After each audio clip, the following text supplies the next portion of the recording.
gonna go get this report turned in. Much thanks, Captain. Paperwork is... Since the crew started helping Id with his job as the new Mr. Fix-It, we'd been really busy. The shop was completely flooded with requests. Those sad days when the Islanders didn't trust Id, they seemed like a lie now. Lyria, how are you feeling today? Id asked me that every time we met. We're all worried about you. How's the lifelink holding up? Right, our lifelink. Everyone thought it might have weakened when I was absorbed by Angra Mainyu. Honestly, I had been really scared back then. But now, with the weight of the sky off our shoulders, I felt better than ever. I flashed Vern and Id a smile to let them know I was okay. Talking about the lifelink brought back memories, and I realized Id still knew almost nothing about our adventures. I began by explaining Catalina's daring rescue of me and our escape from the Erste Empire. Then I described the big trees of Zinkenstill and the Imperial Hydra, and the sad reason I needed to make the lifelink with the captain. Eventually, we met Rackham and Io, Rosetta and Eugen. And before we knew it, our ship was full. It's really amazing how much our family has grown. The whole time I'd sat there, in silence, yes, but I could tell he was giving me 110% of his attention. Since getting to Zega Grande, we've had a heck of a wild ride. But now that things have calmed down, we can get to making some good memories. Sure. I think I'm starting to understand Id. Sure, he has two modes, cold and colder. But if you really pay attention, you can see he has a warm enough heart. Id, the captain, the crew, you're the best friends I could ever ask for. Here's to hoping we'll be together forever.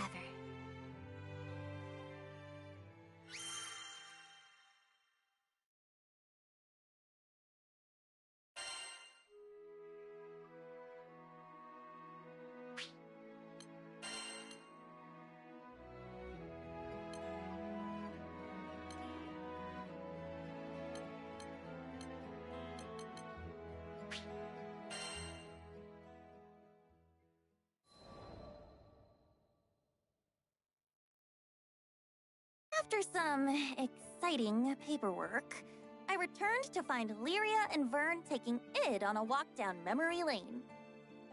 You guys have seen some amazing things. This was coming from someone who survived Lilith's schemes and won a mind battle with a god dragon. I guess game recognizes game. It's all because the captain looks out for us. Yep, my butt is epic. You saw him save Lyria and this whole freaking Skydom? I turned to look at Vern, open-mouthed. Where was all this coming from? I'm just trying to be vocal about my appreciation, remember? So yeah, take care of Lyria and keep up the good work. I could certainly manage that.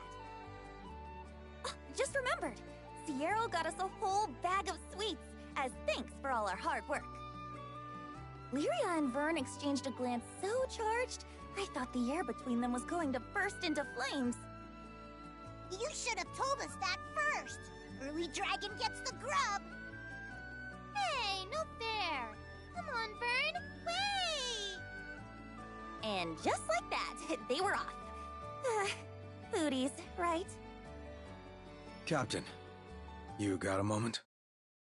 I turned around, about to ask, you want some too? But one look at Id's knitted brow, and the question died on my lips. Let's duel. Did I just hear that right? Why, though? Did he have something against cookies? Sorry. It was the stories about your adventures. They put the thought into my head. Oh, that's why. Nah, I still got nothing. I want to protect Lyria just as much as you do. He stalked away then, and left me staring after him. I was still having trouble piecing together his train of thought, but one thing was clear. He was doing it for Lyria's sake.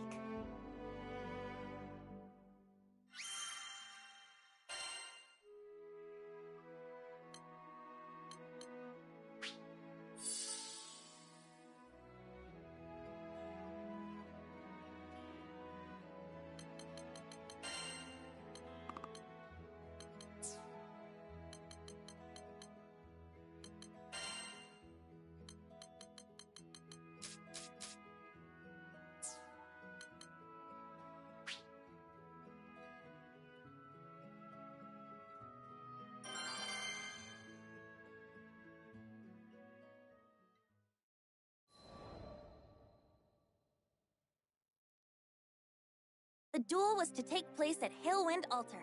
Lots of memories there. It's where we first met Id. Where I lost to him, and Lyria was taken from us. Do you guys really have to do this? We're friends now, right? Friends don't fight each other. Lyria and Vern tried to talk me out of it the whole way there, but I just kept thinking of the look in Id's eye. He wasn't going to back down, and I respected that. Captain. Id had been staring into the distance, like a statue set to guard the altar. He turned when he heard our footsteps. Now that we've gotten to know one another, I've come to realize something. There's no one that can keep Lyria safe better than you. He took deliberate steps towards me, but this was nothing like the first time we met.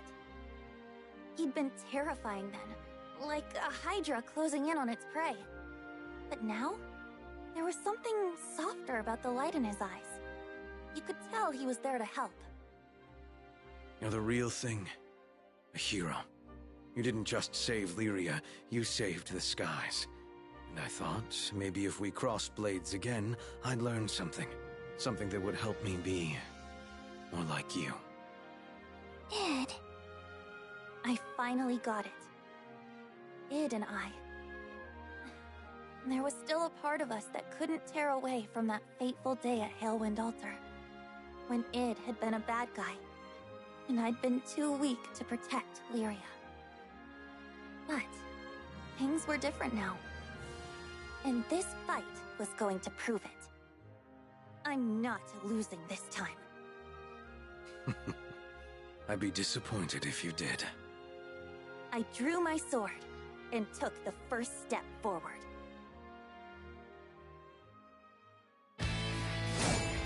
Come, Beaks. Give me everything you've got. Okay, right back at you. Please.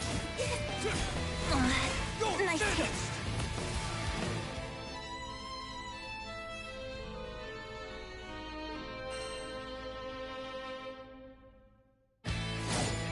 Come, Beaks. Give me everything you've got. Okay, right back at you. Please. Come on, Captain. Eat this!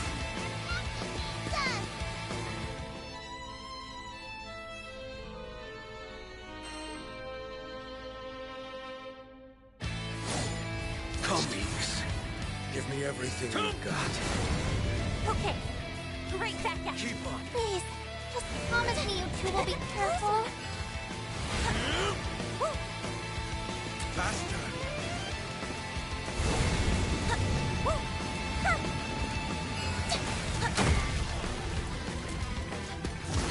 Interesting. Keep on. Not quite. Here.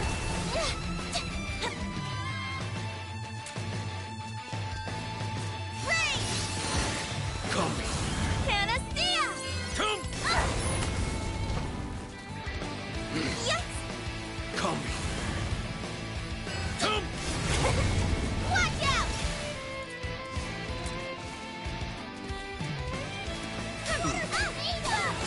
Oh, come on, Captain.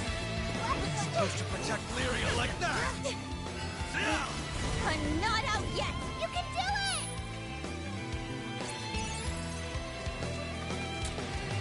Dragon Wave! Supper. Come. Come! Rain of arrows! Miss me! Close one!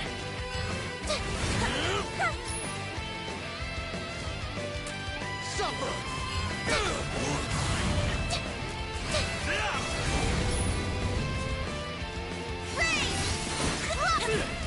Close one!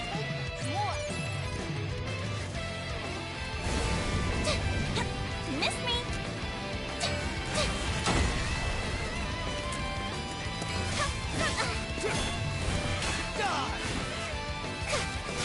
Dragon Wave! Supper.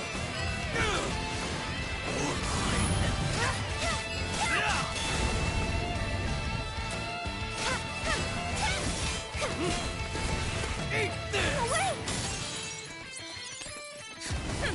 You're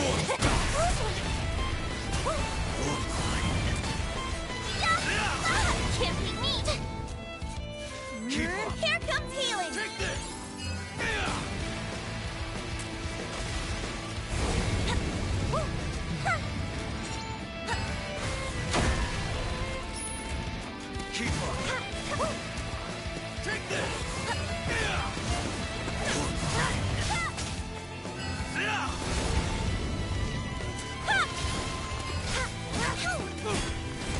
Die!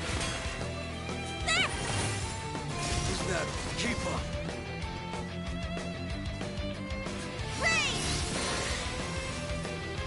Come here. Come!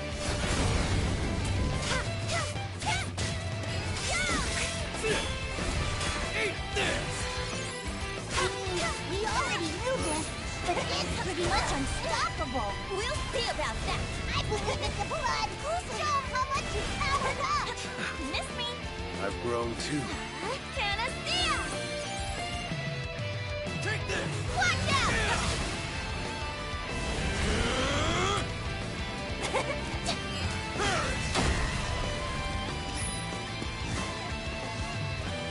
Oh yeah.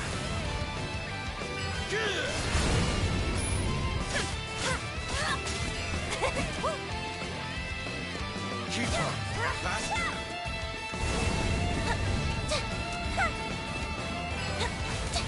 Miss me? You're mine. Rain of arrows! Take this!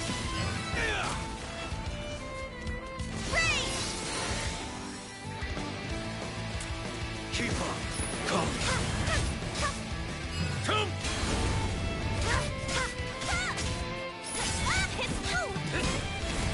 You're finished! You're done! Now begin! Let's up the ante. Gonna take more than that to beat me! It's thinning!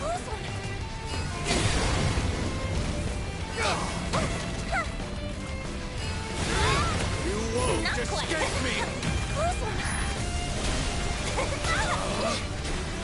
Here comes healing! Sentence!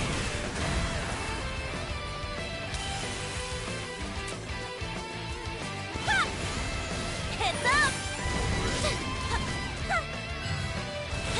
Come! Miss me? Come!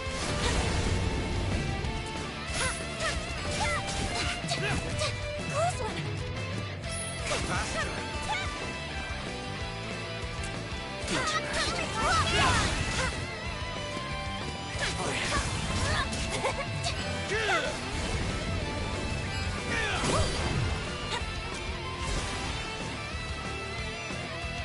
Oh yeah! You're mine! Dragon Rain!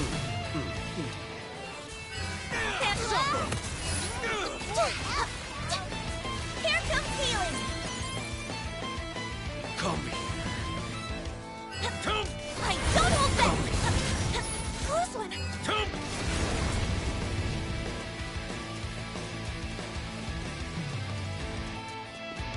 Keep up!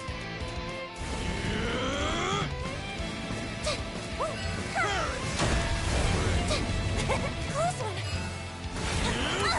Not I quite! don't think we can take much more. Ha!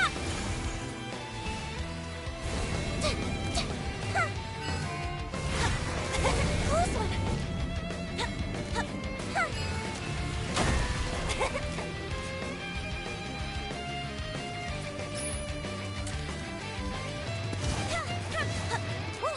Suffer! Come! Panacea!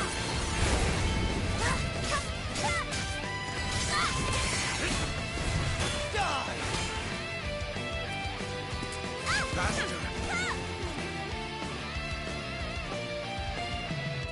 Keep up! Come! Come! Oh yeah!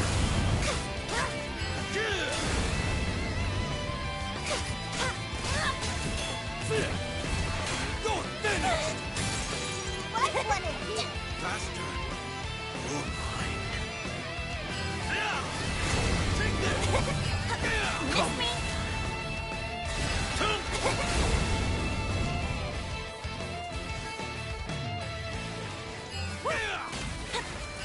Close one! Here comes healing!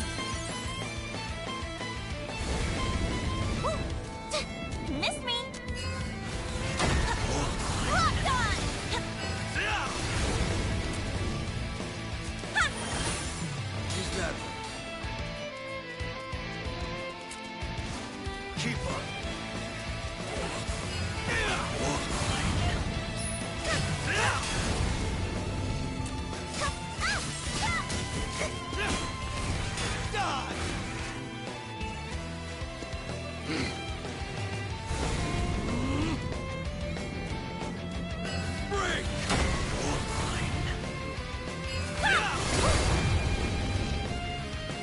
Keep up. Come. Panacea!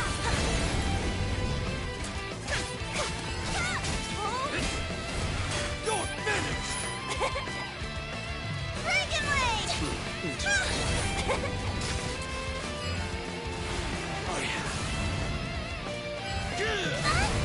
I don't think you can take much more.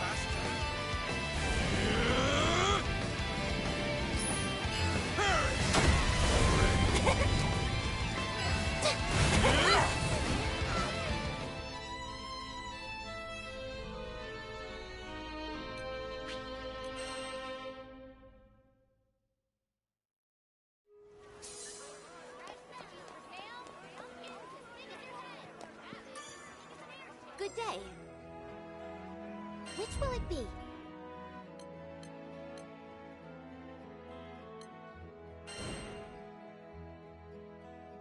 Here are the details.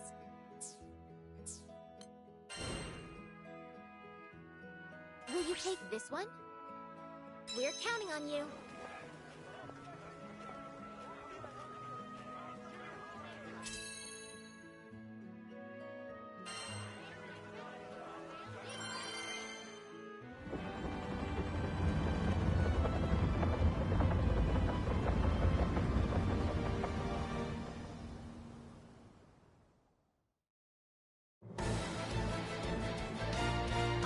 On deck. Fabulous! It's go time!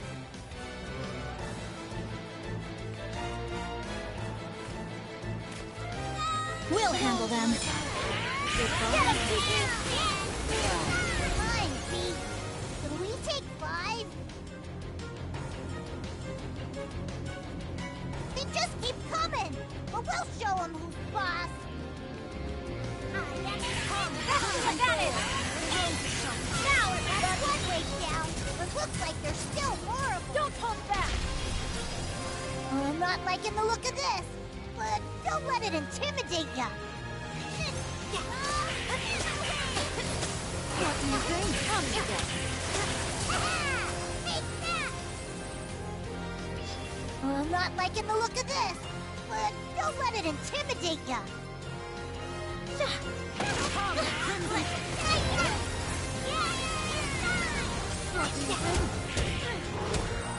You want more? Fine, B. Can we take 5? I'm not liking the look of this, but don't let it intimidate ya. That was great. Memo, take the front.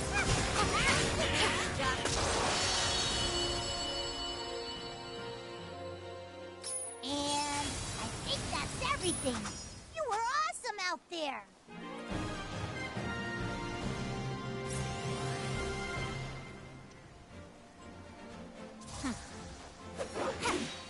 So guys, ready for treats?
Another letter from Al arrived. Hazel had fully recovered and was bouncing about with unbridled energy. Al had returned to work on the reconstruction site and was working twice as hard to make up for lost time. Is it just me, or is his writing messier? It wasn't just Vern. Not only were there more missing words and misspellings than usual, the lines of Al's letters were harsh and tangled. Evidently, he'd scrawled them in a great hurry between jobs. I got a bad feeling that next up, it's gonna be Al himself stuck in bed. I shared Vern's sentiment. This was a boy willing to pick herbs from death's very garden for his sister. There was not an ounce of self-restraint in his character. I could only hope that he would emerge from this trial unscathed.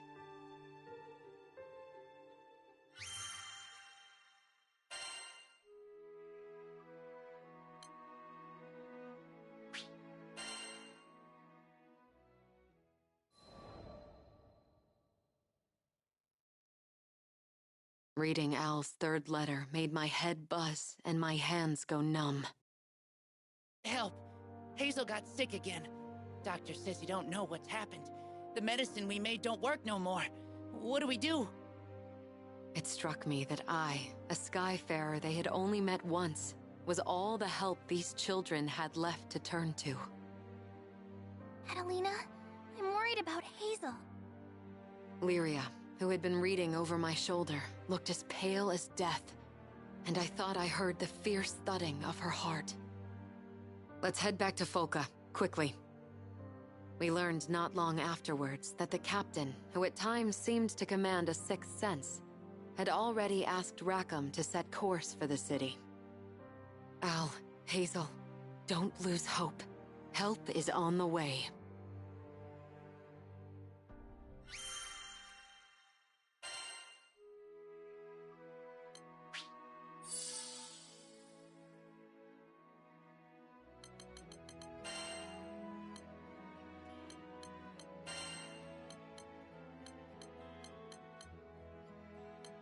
Where are we going?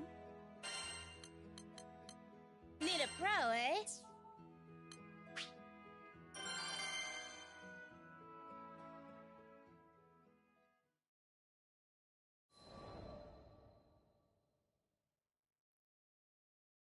When we arrived at Folka, Al came out to greet us. I noticed he wouldn't meet any of our eyes and ducked his head like he was hiding from the world. The doctor had examined Hazel from head to toe, but as far as his eyes could tell, there was nothing wrong with her. Hazel says all she needs to get better is some Wraith Ring eggs, but I just don't know. Al's voice was so small, I could hear the distance between us. Not physical, but emotional. He explained reluctantly that the Wraithwing was a bird which lives among the ancient ruins of Dali Island. Actually, forget it. We've made you guys do too much already. We'll figure something out. His smile didn't quite reach his eyes, which were enclosed in dark circles.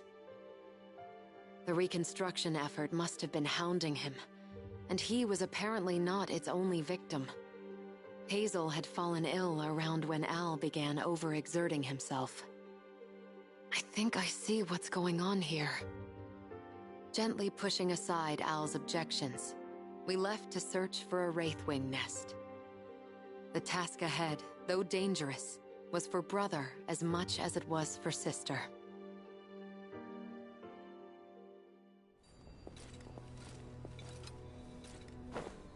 I'll take point. This area seems promising. Be on the lookout for tracks. Hup.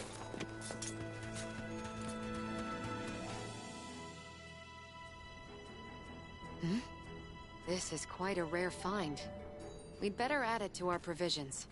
It may come in useful later.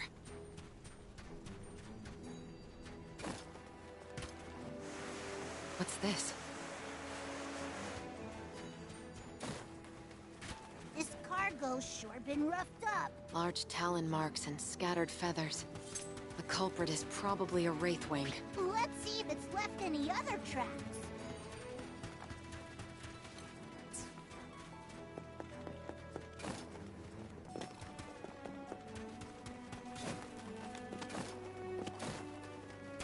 Look! More feathers! I think we're getting warmer! Catalina! Catalina, over there! That's it. It matches the description perfectly. That's our Wraithwing. Ah! What's with all the party crashers? Stay calm. I'll get us out of this. It's over! This'll teach us! Put them on ice, shall we? You read the pattern of my movements. It wasn't easy. Prepare yourself! Attack! It's over! No problem! Well done. Right? Come and get it. Don't get carried away. Stay alert. Victory lies ahead. Meet your end.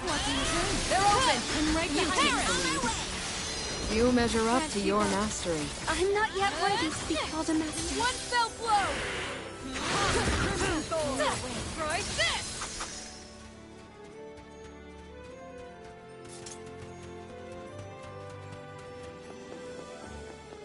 Nice! Now come on! We've got a bird to catch!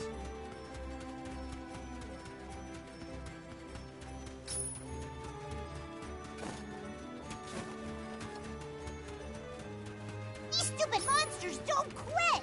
You ready, Cat? Always. I'll freeze them in their tracks.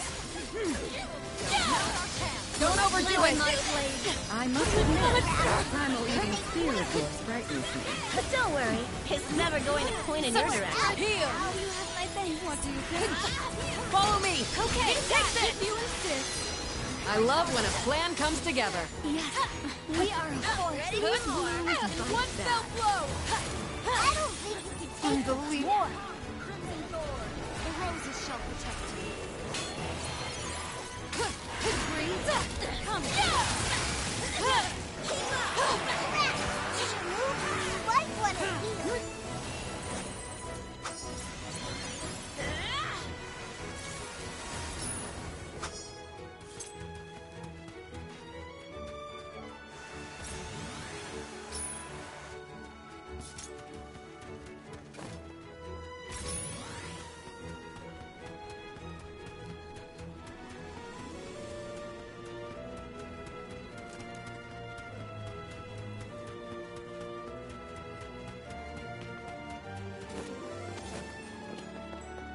Look, the bird. It's watching us really closely. Whoa! Looks like it's got giant talons and a nasty temper. Careful, Are you injured? Catalina. It's all right, Vern. I won't let that overgrown turkey hurt us. Let's go. Cut them down! Oh, burn our axe! You love the energy, even if it is a little scary. You want more? Don't. Come and get They've gone now. Understood. Let's go, our best! One fell blow. They will perish.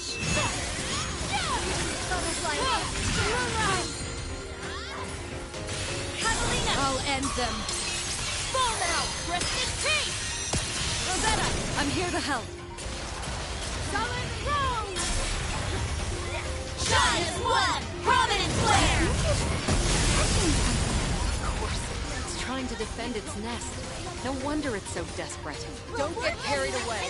Hazel and Al are counting on us! One fell blow. Winter's reign.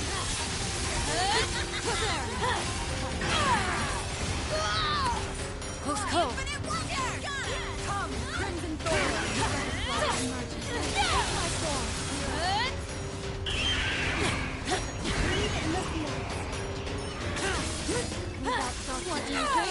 Move get it! Let's go!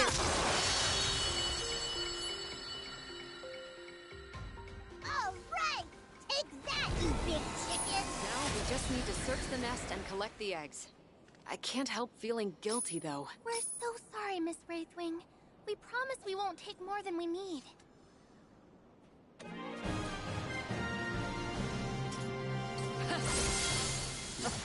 victory.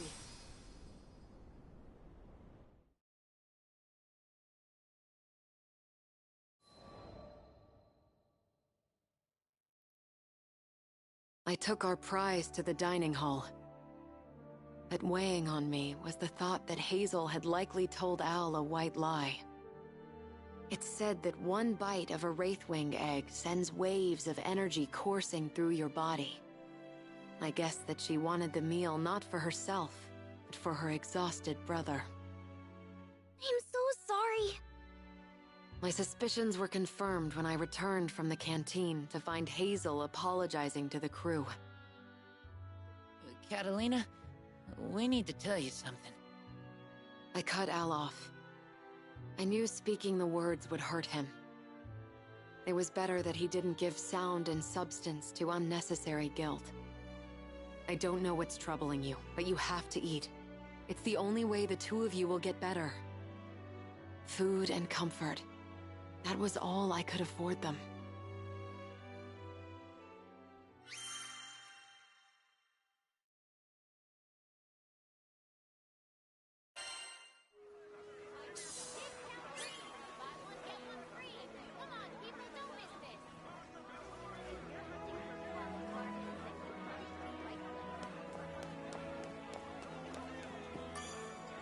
Hello.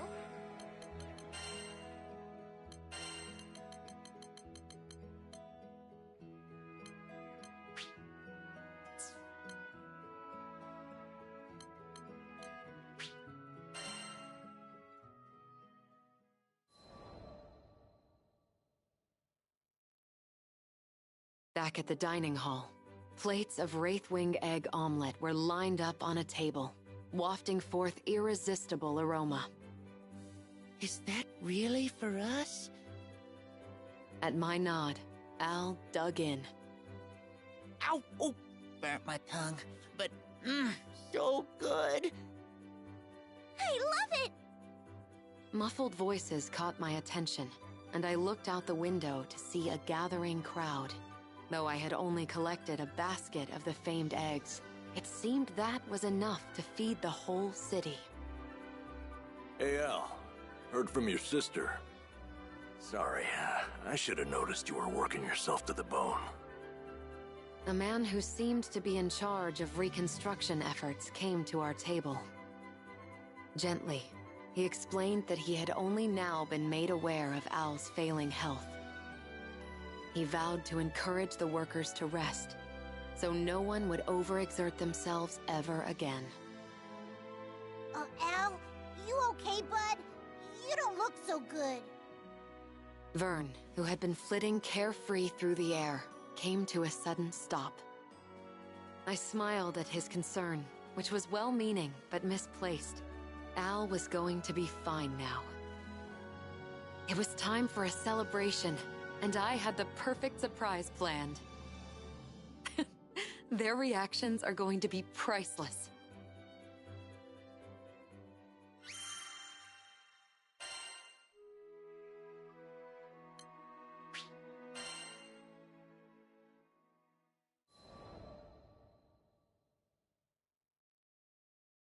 A light dessert is the perfect way to top off a hearty meal. Stealing my way into the kitchen, I cooked up an original dish using spare ingredients and imagination. When I unveiled my creation, the crew gulped in what I assume was anticipation. The people of Folka, however, were more vocal with their excitement. You're saying that the very hand that defeated the Wraithwing made this dessert? Is there anything she can't do? It was enough to make me blush. But, if I may be so bold, I don't think their praise was unearned. My dish was wholly unique in its shape, color, and smell. Catalina, this is amazing! I've never tasted anything like it before. Encouraged by Lyria, every last diner snatched up their spoons. Hungrily, they lifted a bite to their lips. And the moment right after, as if someone had captured the scene in a painting, they all froze. There are times when people are so filled to the brim with emotion, not even the smallest physical movement is possible. For the diners, this was apparently one of those times. It seems I'm not such a bad chef after all. Take that, naysayers.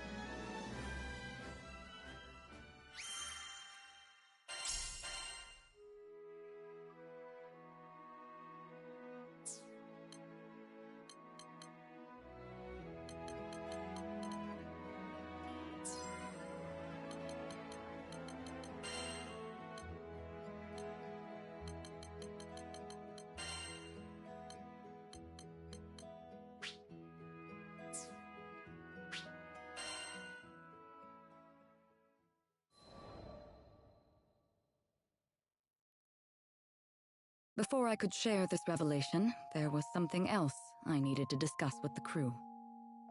Not about Konohana Sakuya, but my time spent with the captain's father. His crew was on a journey to collect Astrum fragments. These fragments were said to have fallen straight from the astral realm and contained the power of the primal beasts themselves. Using the fragments, the captain's father could separate astral power embedded within primal beasts and return them to their original forms. That was the purpose of his journey.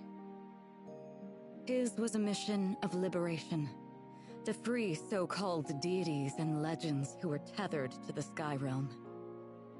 Once free from the shackles of their corporeal forms, they could fade back into the nebulous ideas and faiths that had given them structure in the first place. Of course, it would be up to the primal beasts themselves to make this decision. Some had grown quite fond of living in the sky realm. However, there were countless others who were born into the skies, cursed to fight for eternity. These were the ones who longed for a return to the immaterial. At the lowest point in my existence, when I felt I had no purpose in these skies, I'm sure I felt the same. Regardless, some were quick to brand us a ruthless crew of primal hunters. And surely Konohana Sakuya had heard the rumors. But the question remained, why had she decided to reveal herself to me now?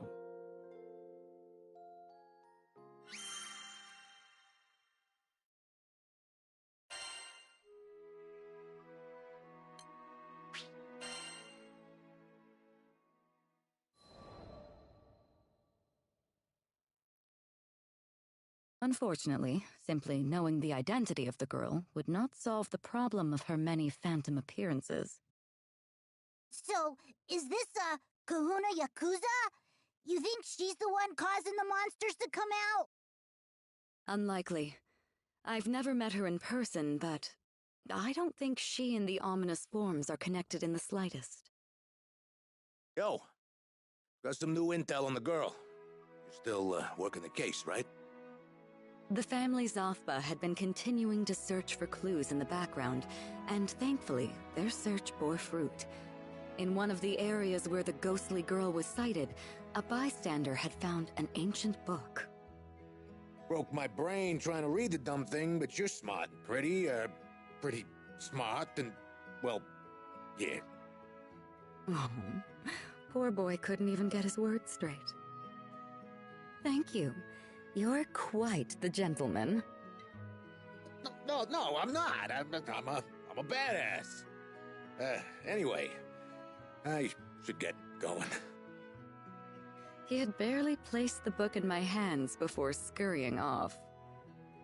What had gotten into him, I wonder? I opened the book and peered through the rune-like characters inside. No normal person would be able to decipher this. Oh, that looks really complicated. Really? Let me see. When Vern approached the book, Roland's transceiver began to glow. It illuminated the text, somehow morphing the illegible script into something readable. My breath caught in my chest. Had an astral authored this book?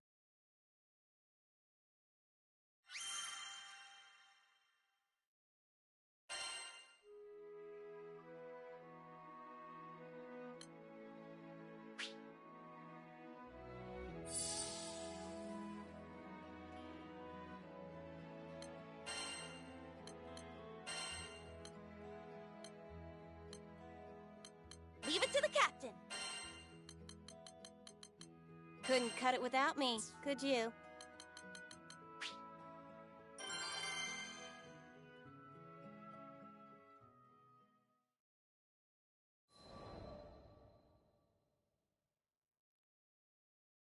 The text seemed to be a log from an experiment of sorts. Although it was barely legible, I tried to grasp its meaning. Originally, it was Excavalion, primal beast of fortification, who forged a pact with Almarine Island. Although it's unclear why, Excavalion would eventually migrate to Dali, leaving Konohana Sakuya to take its place on Almarine. That was all I could make out of the texts. With this new information, I needed to re-examine the facts. First, the stage. Almarine Island, home to Seed Hollow and its citizens, once protected by Excavalion. Next, a curious switch. Konohana Sakuya takes its place as the island's pact-bound primal. Now, our present mysteries. A crystal shard replete with Excavallion's aura. Angra altar beneath the castle, the ominous forms.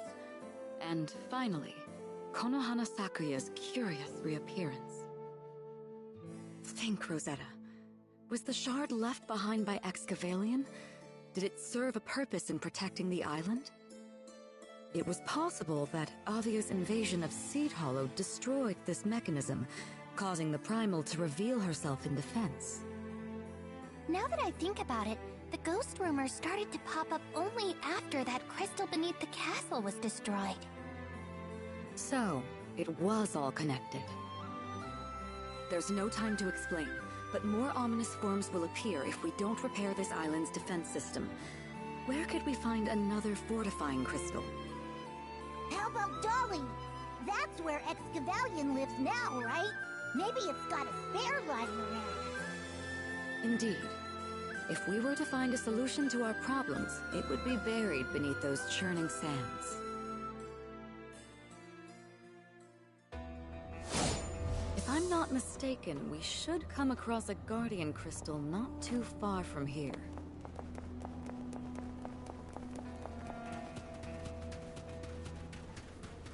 Let's take a look around those hills. Do you remember where we fought that griffin?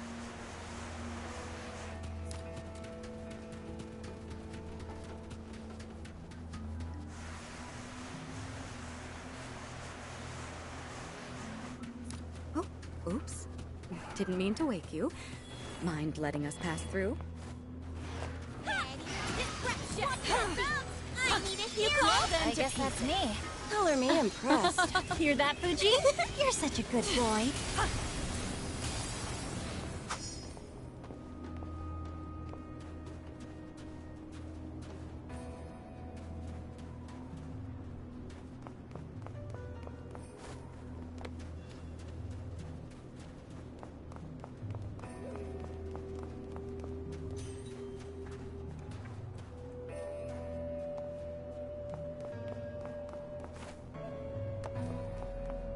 A wild monster's den. I'd like to avoid needless bloodshed if possible.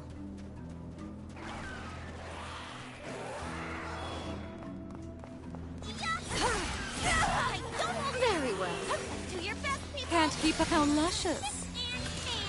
Attack all You want this. more, The trick. don't you? Do forgive me. You got it. Sure thing. Let's go, guys. Show 'em your tricks. Did you miss me?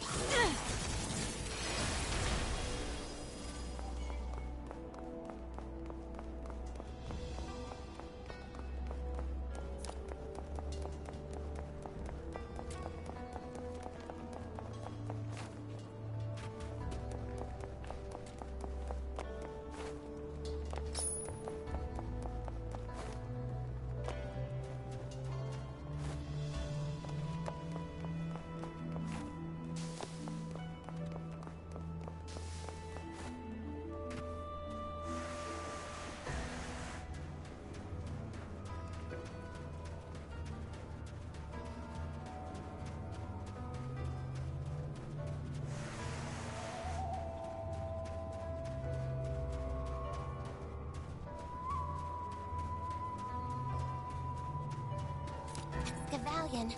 It's faint, but I can feel it. Did we find it?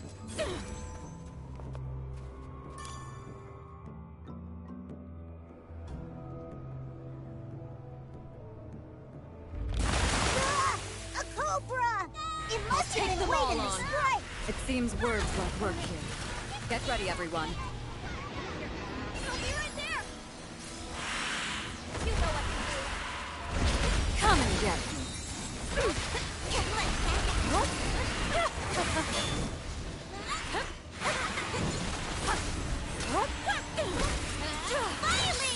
You have my aid. Nice teamwork! Why, yes. Let's I keep it agree. up, careful. Don't let it strike you with venom. I'm coming! Hang on! End this! How's this? We better stay focused. Ready? Okay, got it. Should I fall? That didn't feel good. Hang in there. I thought I was finished. Press the attack! My hero. Watch out! Time for you to go. Spiral Road! Will you protect me? Can you...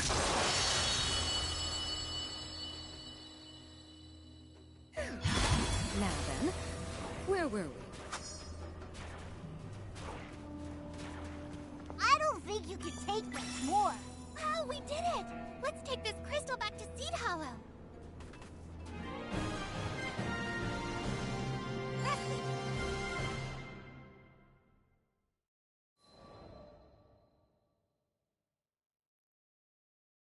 Shortly after securing a crystal from Dolly, we returned to Seed Hollow Castle.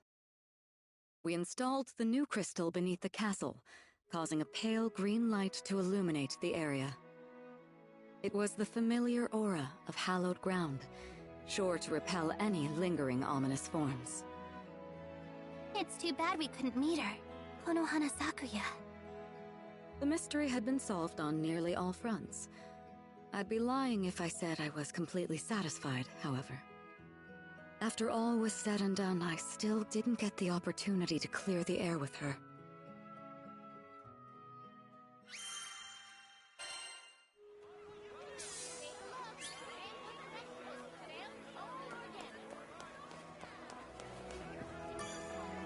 Good day.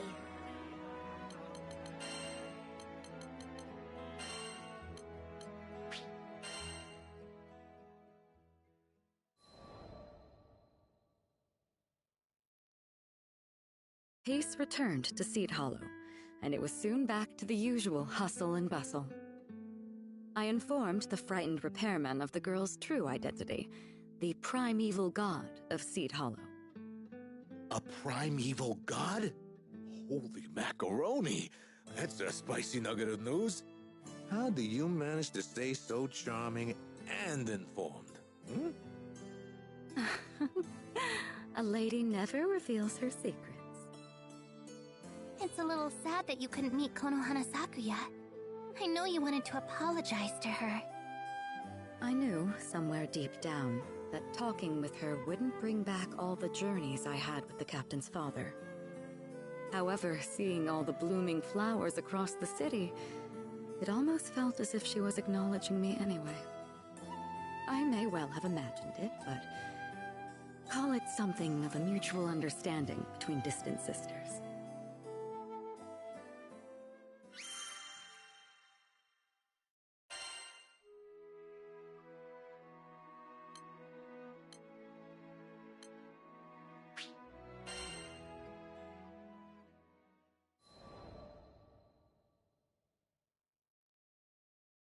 After the vibrant patchwork of spring began to spread throughout Seed Hollow, I made a habit of taking a daily stroll around the city. On one of my walks, I had mindlessly put the crystal fragment in my dress. After arriving at a particularly sunny spot, I took it out to admire it. Something about it was different today. Instead of my usual reflection, if not only for a brief second, I saw a smile that wasn't my own. A girl in a flower crown. Our eyes met for a second before, pop! A single rose had materialized at my feet. When I looked back into the fragment, she was nowhere to be seen. Although I can't prove it, I know that she was here, listening to me. So I whispered, "Beautiful. This city has blossomed under your care, all while blooming in your own right. You deserve to be here."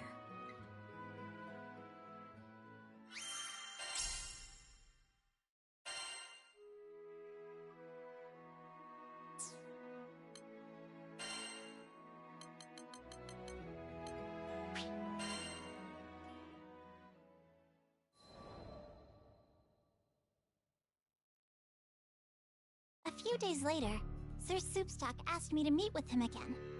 In a cozy Seed Hollow tavern, he told me he'd investigated our erstwhile friend, the nobleman.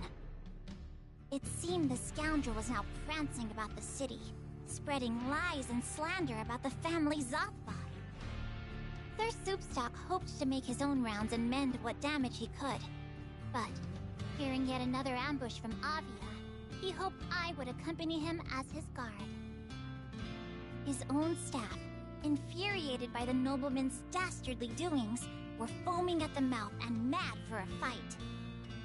However, the level-minded Sir Soupstock knew that stooping to bloody violence would only further stain their image. I've gone through his dirty linen, and believe me, there's a lot of filth. I'd leak it now, but with these rumors floating around, I don't know if anybody'd believe me. Never one to stand for such injustice, I began cudgeling my brain for a solution.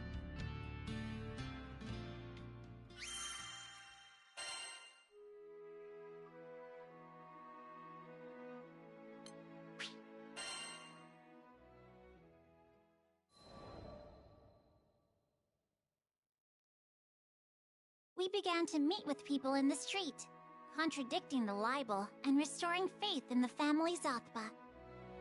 I learned that a good informant is well known and well trusted, and, according to his own officers, no one in Seed Hollow was better liked than Sir Soupstock.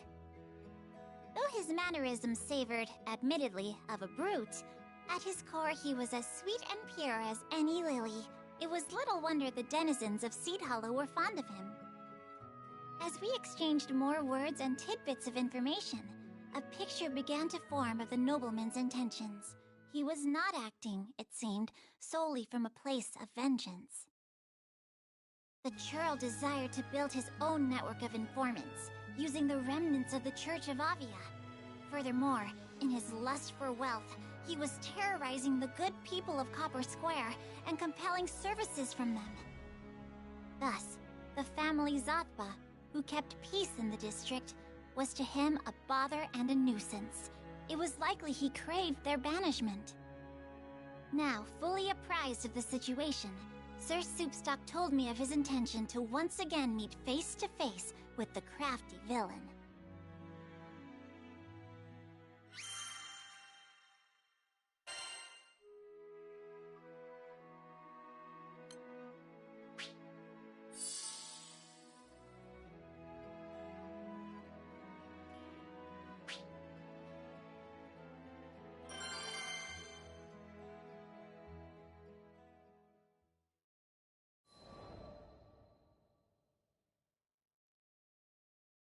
We called upon the nobleman, who, as before, had found himself a lofty place to stand, no doubt to compensate for his lowness of character.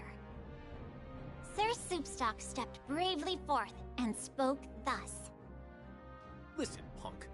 We know you've been kidnapping people and using them for forced labor, which is, FYI, illegal. I've also got proof that all the money from that phony charity of yours is being used to hire Aviath soldiers. And?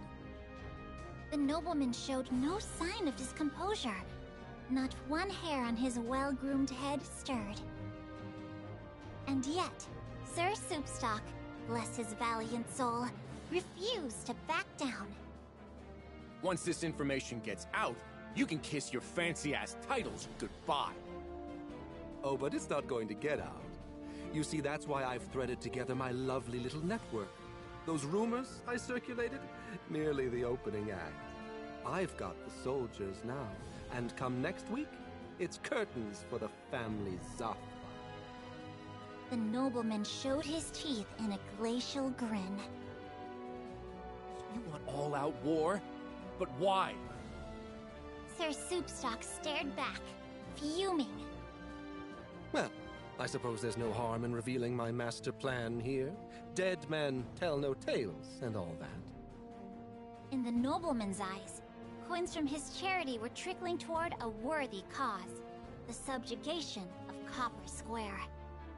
Putting the people there to work, he said, would do wonders for Seed Hollow's economy.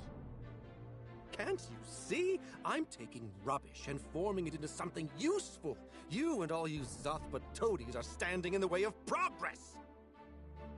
With that, the nobleman pointed an accusing finger at us. These interlopers mean to hinder the mission of the church. Destroy them. At the sound of his voice, Aviath soldiers sprung from the shadows and hemmed us in. Stand down, Sir Soupstock! I shall teach them a lesson they won't soon forget! Here was a knave that would exploit the weak for his own profit. If I failed to make him repent his crimes, it would be a stain on the name of the Lumiel Order! Fall, so that our church may rise again. I shall never fall to wickedness! Good? Evil? It's all relative. It's the winners who write history after all. And let us see who fights for the stronger cause!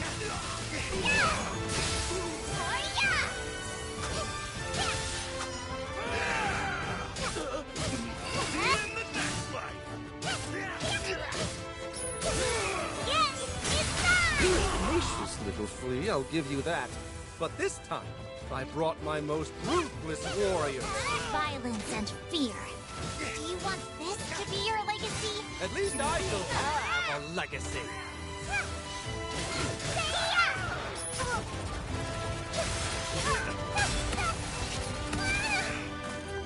Never felt better.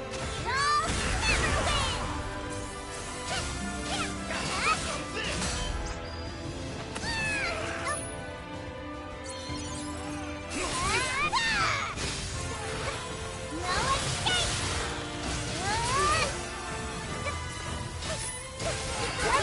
You can't even kill a little girl?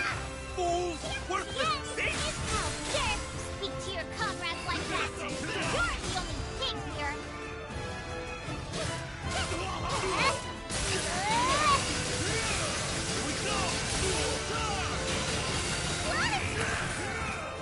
Not a scrap. We'll never win.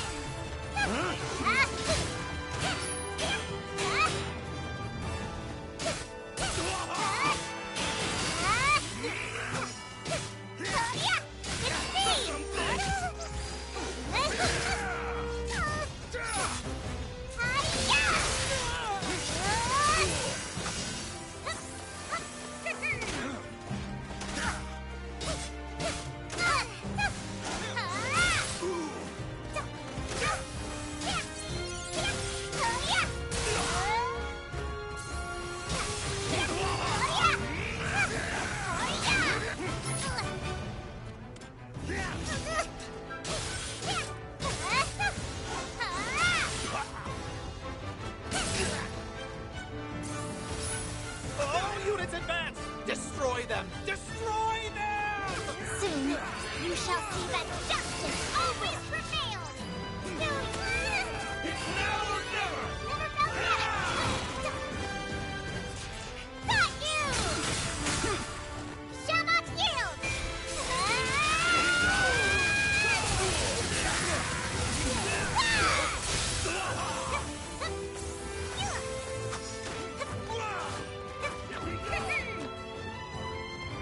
Trust in me! By my righteous blade! Noble execution!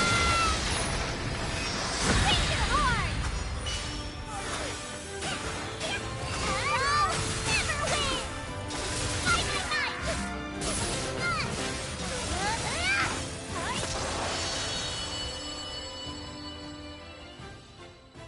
Impossible!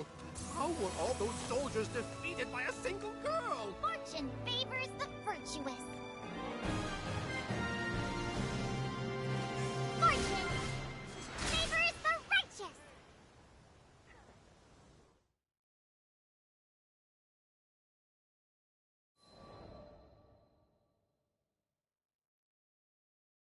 A leader must earn the good graces of their followers through pure and righteous conduct. You cannot buy it with gold, nor command it with power or titles. But instead of lending an ear to my advice, the nobleman began running his mouth, stabbing his own soldiers in the back with sharp words. I thought you Avia bunch were stronger. Pity. The whole damned lot of you aren't even worth a rupee. But don't think you've won, interlopers. I am still a member of the noblesse. Those copper square dogs would lick my shoes in return for a crumb of favor. You may celebrate for a day, but the ultimate triumph shall be mine! You sure about that? Sir Soupstock pulled a transceiver from his pocket. Everything you've said to us, you've said to those copper square dogs. Face it, jackass. You're finished.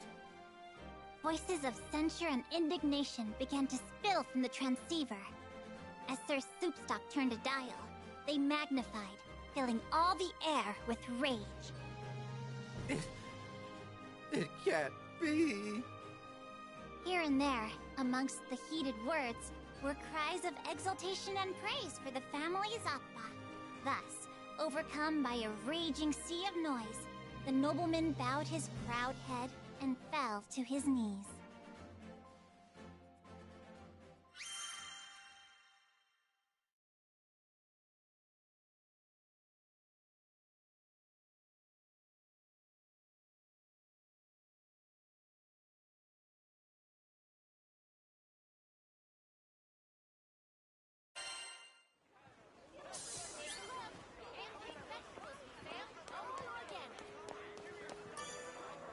Good day.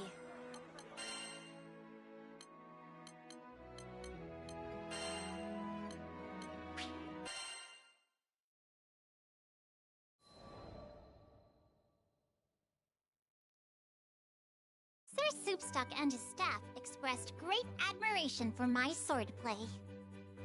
It's just mind-boggling, you know? You've probably trained harder than most of the best mercenaries out there. His words raised the gate on a flood of memories, washing me back to a time when I was desperate to prove myself. Yes, it took hard training and much toil to come this far, but I would have collapsed by the wayside long ago if there hadn't been people who supported me on my path. I am where I am because of them. Now, I tried to pay their goodwill forward by helping others as they helped me. So you never stopped trying to be the best version of yourself? Sir Soupstock turned his eyes toward the heavens. I wish I could be strong like you. I wish I had the guts to just go busting in through the front door, sword blazing and ready to dispense justice. Hearing this, all of his officers raised their voices in protest. But you are strong. You got it all, man. The brains, the chill, the network, and the integrity. You could search the whole sky and never find a better informant. We're proud to work for you. Couldn't have said it better myself. Sir Zappa, who'd been watching from afar, made his way forward and clapped a hand on Sir Soupstock's shoulder. You did good, Soupstock. Just like I knew you would. Boss, it's an honor. And that was the first time I ever saw Sir Soupstock give free rein to his emotions.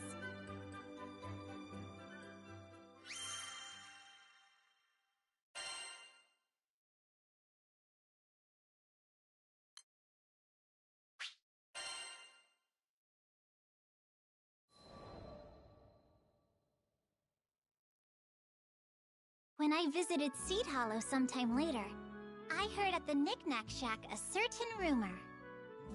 Apparently, one of the officers of the family Zappa had taken up forever pure, forever righteous as his creed. Even his staff could be heard reciting the words.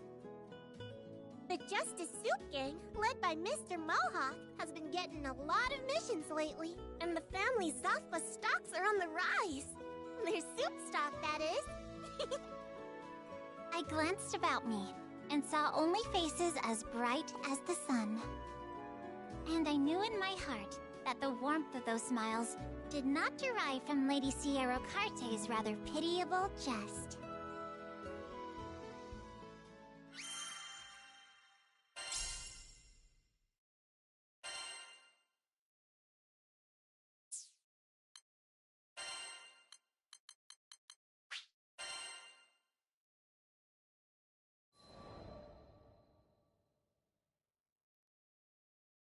During the next month's visit, Malfira looked more downtrodden than I had ever seen. Vern expressed his distress before I could vocalize my own. Holy spools, lady. You look like you've been up all night. You feeling okay?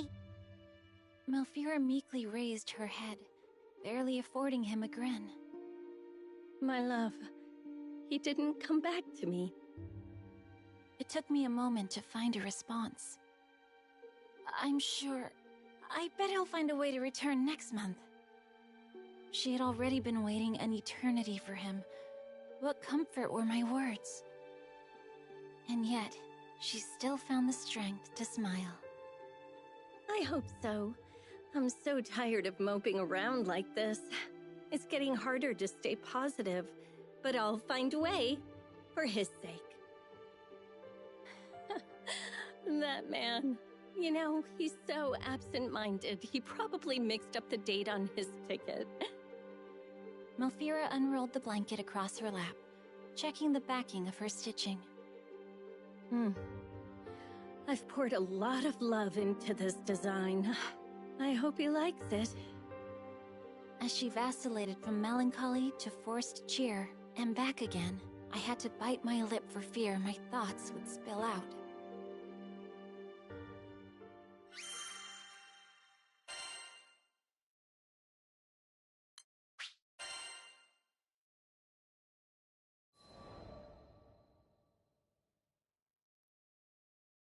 One month passed, and still no word from Malfira's beloved. I'm sure he has his reasons. Lyria tried to comfort the young seamstress, but Malfira's smile was noticeably dimmer than before. Yes, you're right.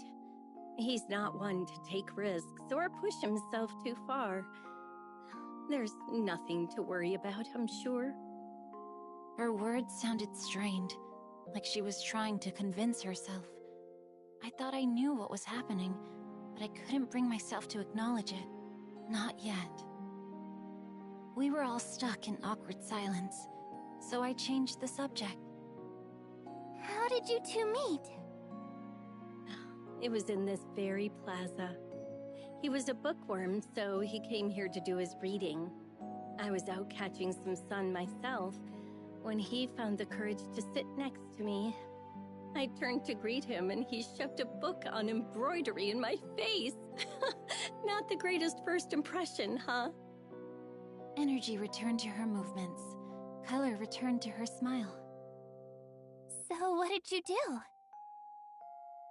You're going to laugh. I told him I already owned the book. His face turned pale as a ghost, but it was cute, seeing him all vulnerable. So I asked his name, and the rest is history. She shut her eyes, savoring the nostalgia. Then she sighed. Guess I'll have to go to Dolly and drag him home myself, won't I? No, not that. I couldn't let her go to Dolly alone. After witnessing her optimism return, I couldn't let her learn the truth.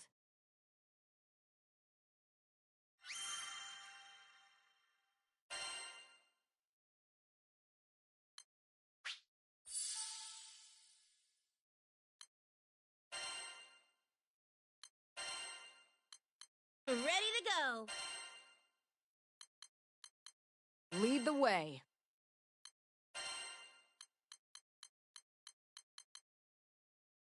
Your princess is ready for her escort.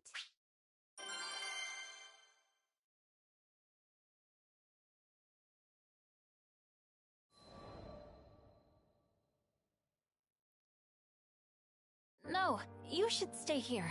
We'll go for you. Dolly can be a dangerous place, and I'm sure your partner wouldn't want anything to happen to you.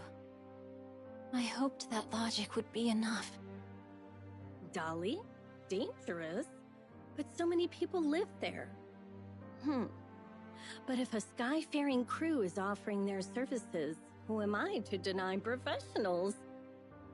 Vern scrunched his face in confusion. Lots of people? What are you talking about? Dolly's basically a giant sand... A quick nudge was enough to interrupt Vern. I hoped Malfira had missed the majority of his comment. You can trust us. We handle this kind of assignment all the time. We'll be back before you know it. Okay, let's do it. My air of confidence, false though it was, seemed to bring her welcome relief. Could you take the blanket with you? I wanted to give it to him myself, but I know he's probably already spent weeks freezing at night, and it won't do me any good here. She pushed a soft bundle into my hands. It was warm to the touch, thanks to the silk from Fondom, but it was also warm to the soul, thanks to the love and care that Malfira put into every stitch. Of course, it would be my pleasure.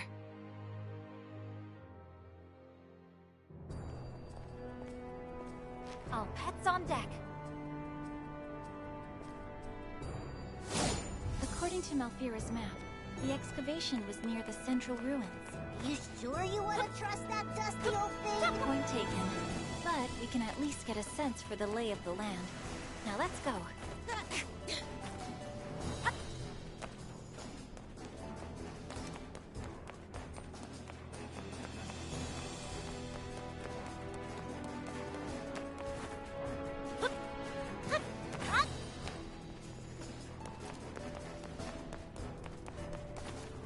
Clean this place up so we can start our search! Will you protect me? What is that? Light wall! Watch it! Cut them down! Leave it to me! Lizard, I'm coming for you! How dare you? Vern is not a science experiment. One more! It doesn't look like anything's here. Maybe we'll find something back at the western campsite. It's worth a look.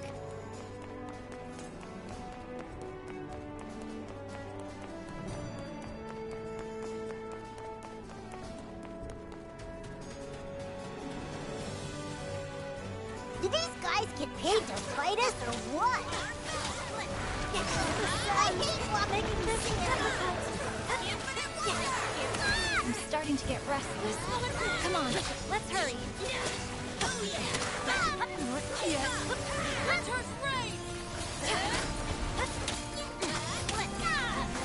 Sick 'em! Roger.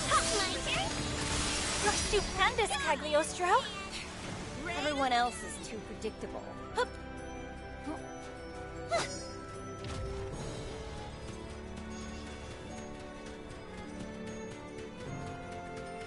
This place feels right somehow.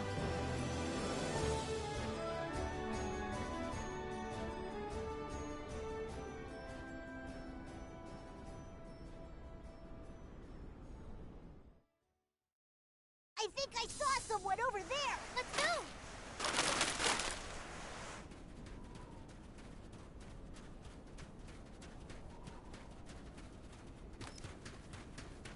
Where'd that dude from before go? I think I know.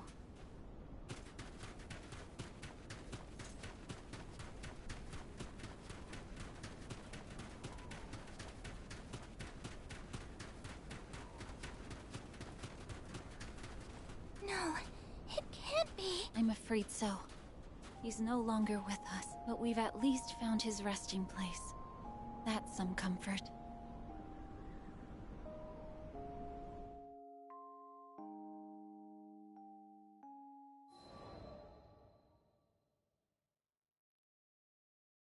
What? No, that's impossible. We all stood before a grave, created 15 years ago in the wake of a terrible calamity. Carved on the back were the names of the deceased. And there, in the middle of them all, was the name of Malfira's beloved. I wrapped the blanket around the stone, tying it securely so the harsh desert environs wouldn't steal it, like it stole the lives of these scholars. Maybe it would at least keep their memory warm. Malfira put her heart and soul into this blanket. Take care of it, okay?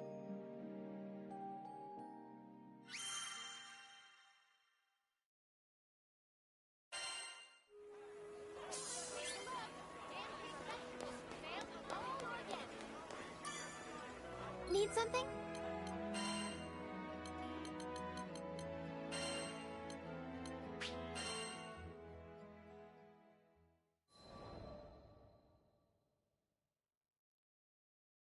When I returned to Seed Hollow, Malfira's voice was shaky. Is he okay? I couldn't face her as I struggled out a response. He's fine. He said the survey was taking longer than expected, that it's going to be a while before he can join you. Oh, thank goodness. I was starting to fear the worst. She was relieved. I was crushed. But how could I bring myself to tell her the truth? He said thanks for the blanket, that he'll never feel cold again. Of course he won't. We made sure of that by retrieving the silk from Fondom. Malfira's joy was contagious, but I still had to force myself to smile. I'm not sure if my act was convincing, but I knew, more than anything, that I didn't want to show her how sad I truly was. When her own grin softened, I knew my ruse had failed. If anything, my glaring lies had only cast a light on the truth she'd buried deep in her mind. Oh, I can't thank you enough for delivering the blanket. I knew I couldn't rest until it was safely in his arms. It clicked. Malfira knew what she was. She knew what I was. Hearing the sorrow evaporate entirely from her voice confirmed it. But now nothing bound her to the world, and she began to fade, like mist in the morning light. I watched, tears in my eyes, as the contours of her form blurred into abstraction. Somewhere deep down, I knew I had died. It was the day he left for Dolly.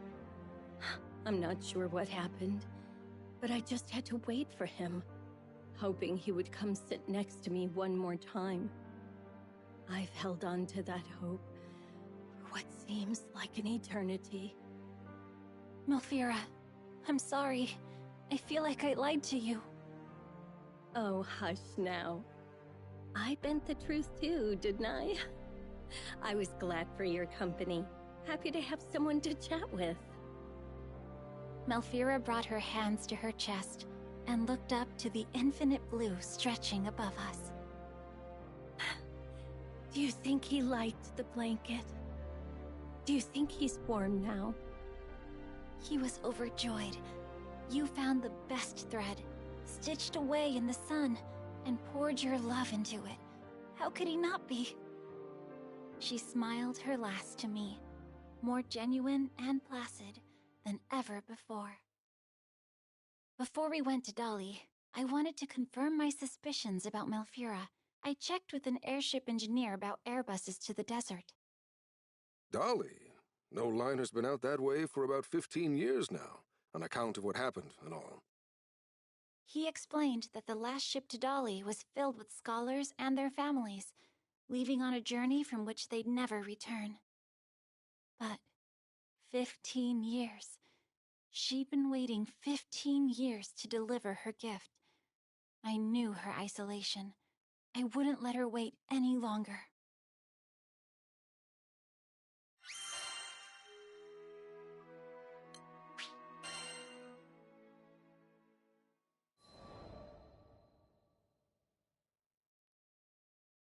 Before I was ready to part ways with Malfira for good, I decided I needed to build a new grave for her and her beloved in Dolly. I realized that she had been right. With both sand and chill nipping at your skin, the desert nights really were cold and unfriendly. Wrapping the blanket around the new gravestone, I looked up at the full moon and saw 2 shooting stars falling through the night sky like tears down a cheek. And I knew, despite the chill, this was the perfect resting place. I turned to my pets. It's okay now. They'll never be apart again.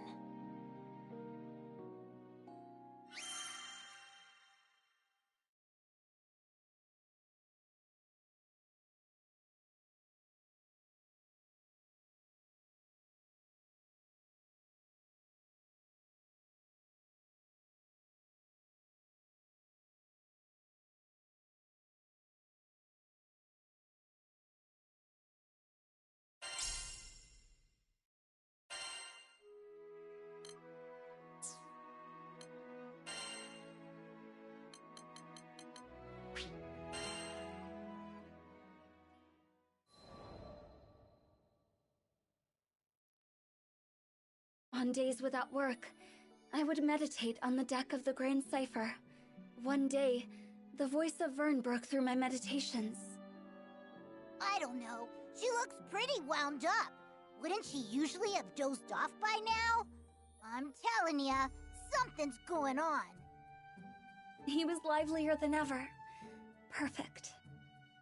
You shouldn't push yourself too hard, Narmaya. And sweet, tender Lyria. Yes, this was how things should be. I cracked open my eyes and stole a hopeful glance at the captain.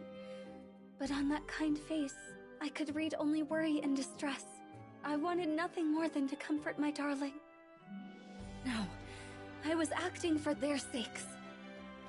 I had already come so far. If I could just hold to my path a little longer, make the skies a little safer, then I could go back to being their big sister. I needed more strength. I needed to be worthy of this family. The crew of the Grand Cipher was powerful, but in the end, we were only small people in a vast sky, filled with endless dangers. If I didn't get stronger, one day that sky would engulf us. I had to protect them. I could protect them. All I was lacking was time.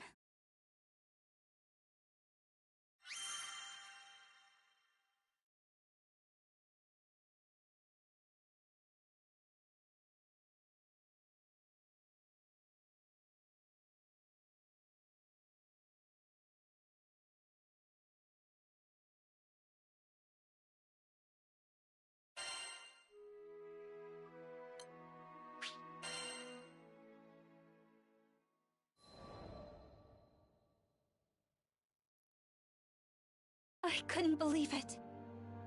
I rushed back to Zero after every mission, but that day the captain had dropped by without my knowledge and taken up a request, a particularly treacherous one. It was careless to think that Zero would reserve every single dangerous job for me. The Grand Cipher crew's more than capable of handling it. Couldn't she see? The universe worked in dark and mysterious ways. Their lives were always in danger. If I allowed monsters to wander free through the skies, their rot would continue to seep until I, just one lonely figure, could no longer hold back the tide. I had to hunt them all down. There was not a moment to lose. I had to cut down the root of evil, so it could never spread again. I would not kill out of malice, nor did I seek meaningless violence. But when weighing the lives of my loved ones against the lives of these beasts, the answer was clear. As long as their threat persisted across the skies, the crew would never truly be safe. And so I would wield my blade to protect the crew and the helpless. For the captain, I would become the harbinger of death. Everything is for the captain. My captain. My dearest captain. I would kill, and kill, and kill, and kill. Every last threat.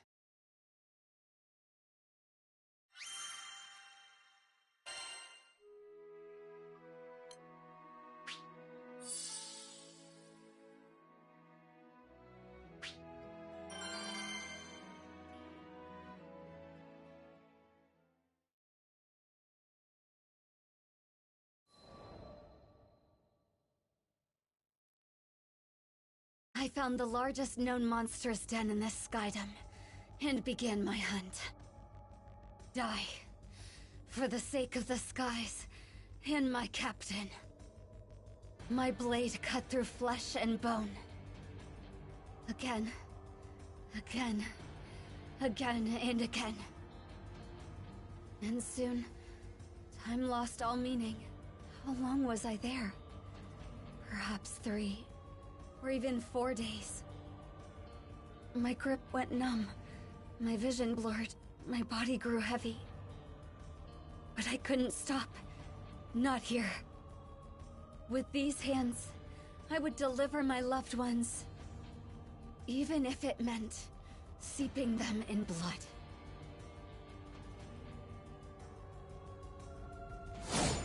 Next is 979. I must stay strong. For the captain.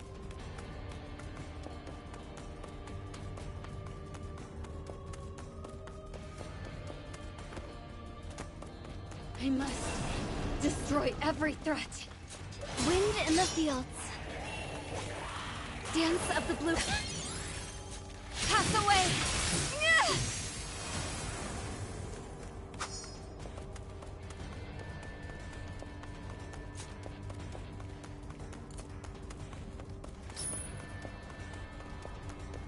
They must all be eliminated. Raid?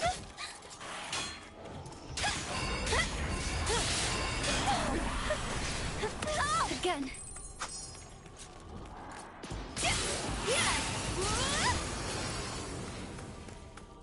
The final fly. My hands have gone numb, but even in death, my sword and I are one.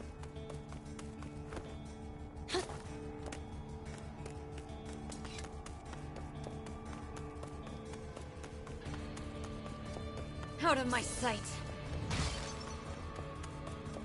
Every last one.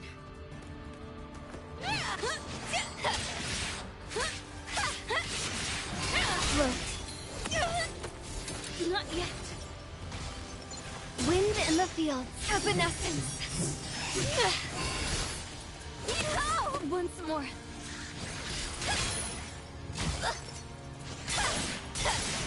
The finals.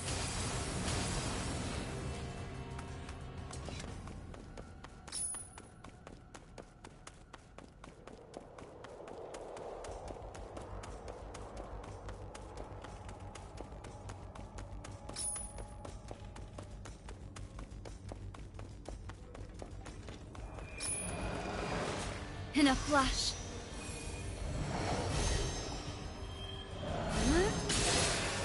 There is no light.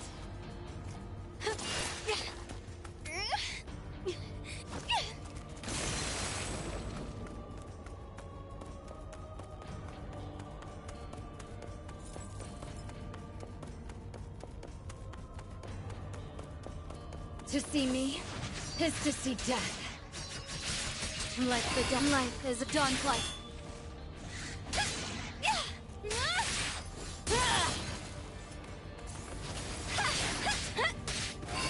Come, my friend.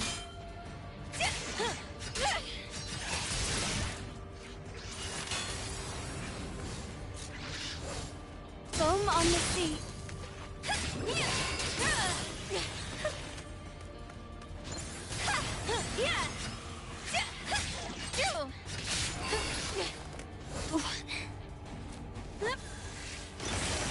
999. There's more above me. I can feel it.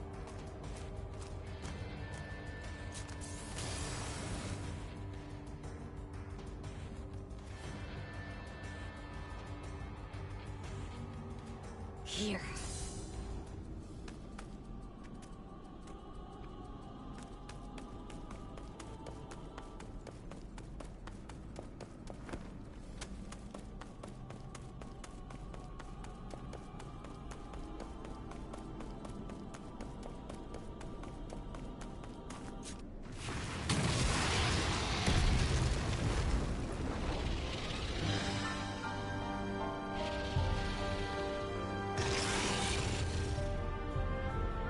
You have breathed your last. Again. Speak, my blade.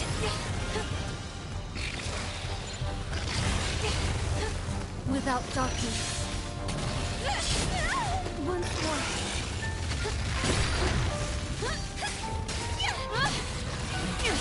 Heaven! Wind in the fields.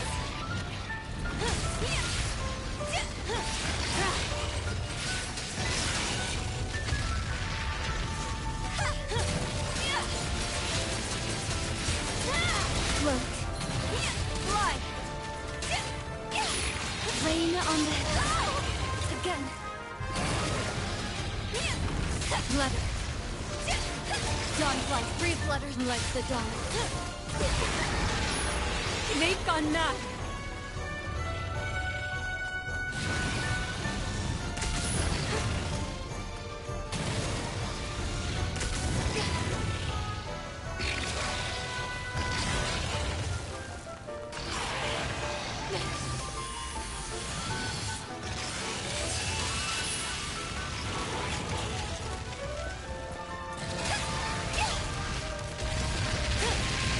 Wind in the field, swift as thought.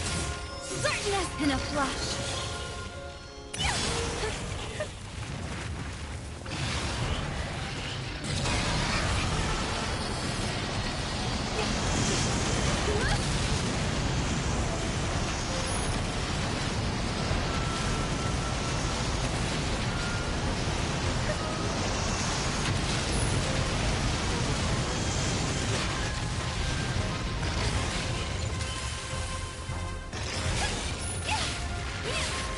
Rain on the hill, pass away! One stroke, 1,000 deaths! Butterfly effect, moonrise!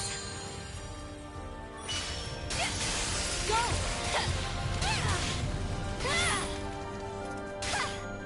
Foam on the sea, I will take your life, even if it costs me mine!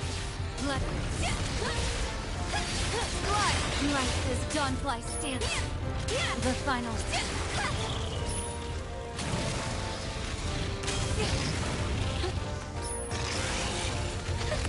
Once more.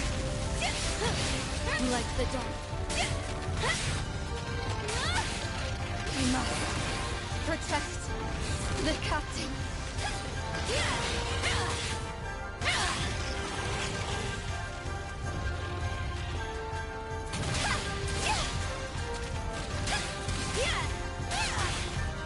Rain, you're finished. They've gone mad. Dance of the Blue Come, my friend.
Foam on the sea, quickly, to breathe.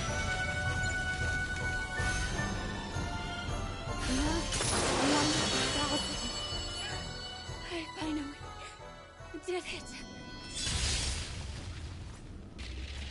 Wait, is more of that impossible?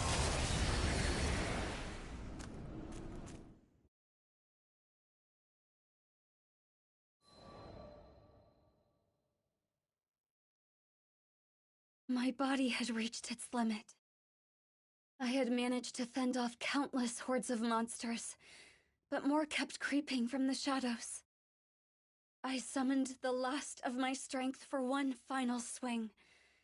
Then my sword clattered to the ground. Darkness. Monsters began to close in, claws drawn, ready to kill. I closed my eyes, waiting for it all to end.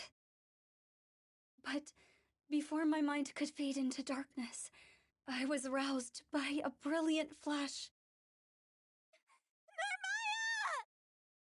Captain? Let's get you out of here! Quickly! You had us worried, you know? Vern, Lyria too?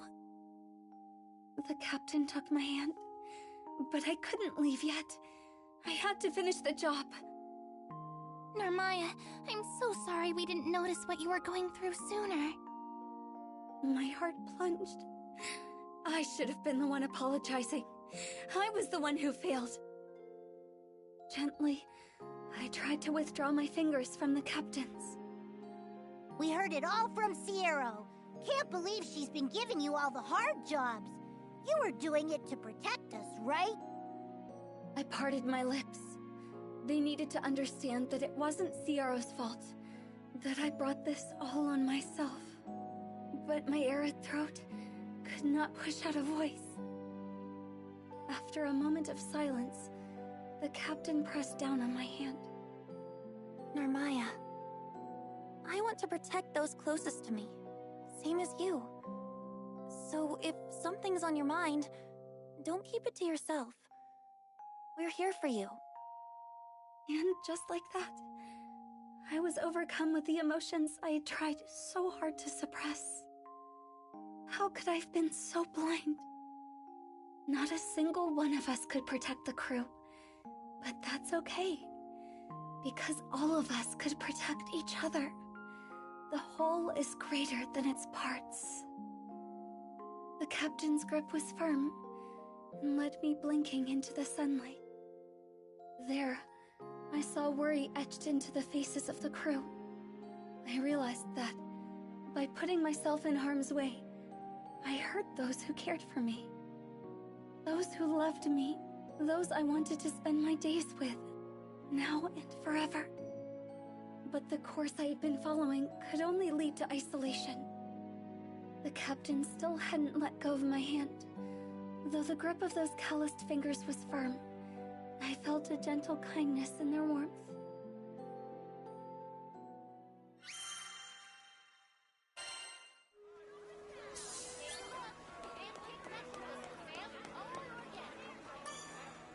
Need something?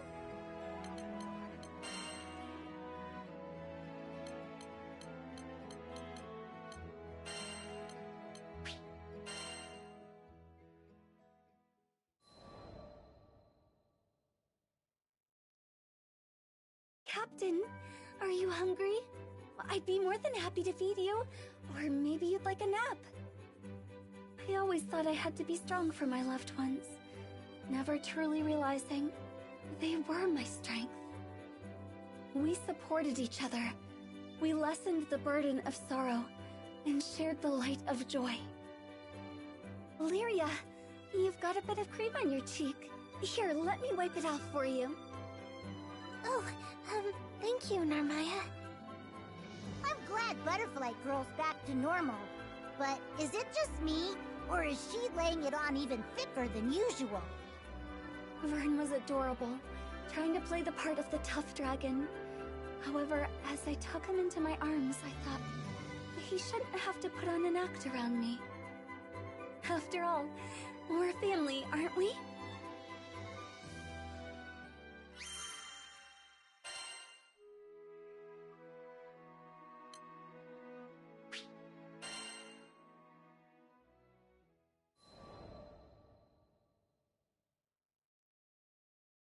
On a bright, quiet day, I had a sparring match with the captain.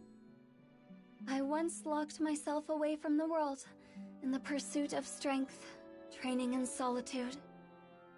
But I've since found that I train best with those I love around me, to lend me a guiding hand or an encouraging voice. The captain held nothing back during our session. It seems I'm not the only one who has grown stronger. Our blades rang bright and clear, and the captain's smile is a clear reminder of how far I'd come. After training was over, we stood for a while longer on the deck of the Grand Cipher, feeling the breeze. Above us, the azure sky was spread as far as the eye could see, its splendor too much to take in all at once. I felt as if I would be consumed by the sky itself, and grasped the captain's hand. In that moment of peace, I swore that I would keep learning and growing. Not alone, but together with those I love.